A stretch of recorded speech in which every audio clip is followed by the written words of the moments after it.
Moments ago, you said you gave yourself an A, maybe an A for effort on dealing with workforce issues at the Department of Homeland Security. I know that's important. You rely on your people.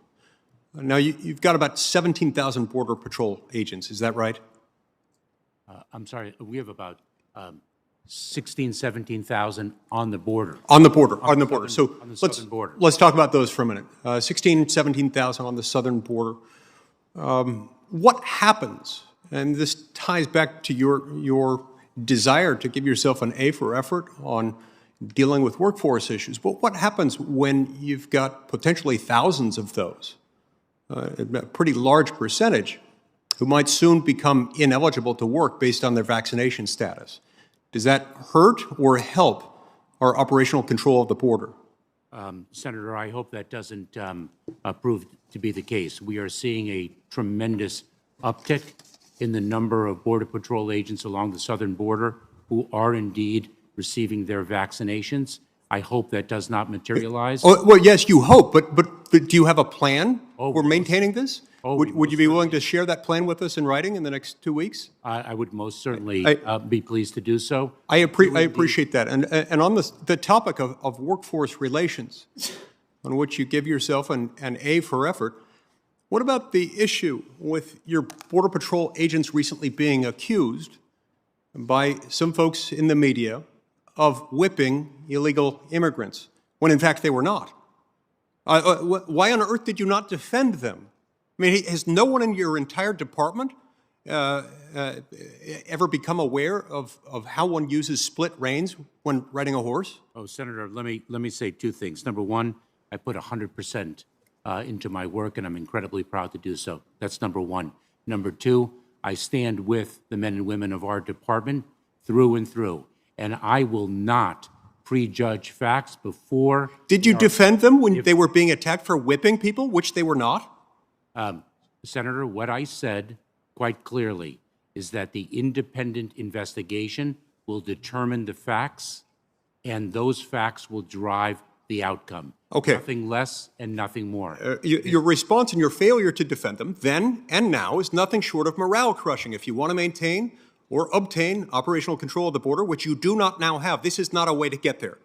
Now the Department of Homeland Security's website, the whole reason for its existence, to a significant degree, involves a statement that's on your website of your department that states as follows, quote, managing the flow of people and goods into the United States is critical to maintaining our national security. Illegal aliens compromise the security of our nation by illegally entering the United States or overstaying their authorized period of admission, close quote. How is the department doing in that mission to maintain that operational control of the border? Senator, we are enforcing the laws that Congress passed, and there are different types of laws, if I may. There are the laws of accountability, and there are the laws of humanitarian relief.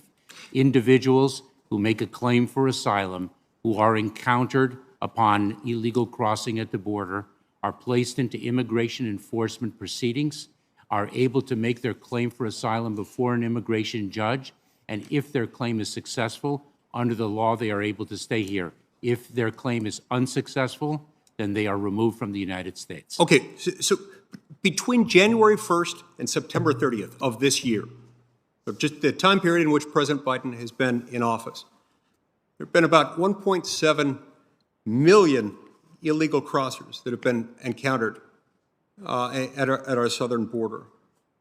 And so this doesn't suggest to me operational control. This does suggest to me an administration that's willing to push on the pull factors that Senator Cornyn mentioned, accelerating then into the turn.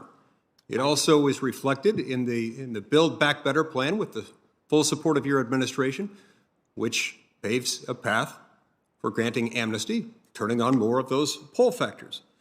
By the way, how many known gotaways have crossed our southern border in 2021? Senator, I'll have to provide that number to you. I will certainly circle back with you or your team expeditiously. I don't think that the approximately 965,000 people who were subject to Title 42 expulsions under the CDC's authority would consider the border open. I don't think the 40,000 or so individuals who were removed under the United States would consider the border. Yes, sir. I understand that, and that's great, and I appreciate the great work done by the men and women serving in your department. Operational control isn't deemed in place because there are some people who have been stopped. Operational control has to be measured by those who are coming in right now at a breakneck, record-breaking pace unlawfully. So here's what I don't understand.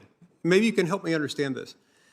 Does America have the capacity to help make sure that we take in every person, ill-intentioned or not, who wants to come to America? And what's the real limiting principle there?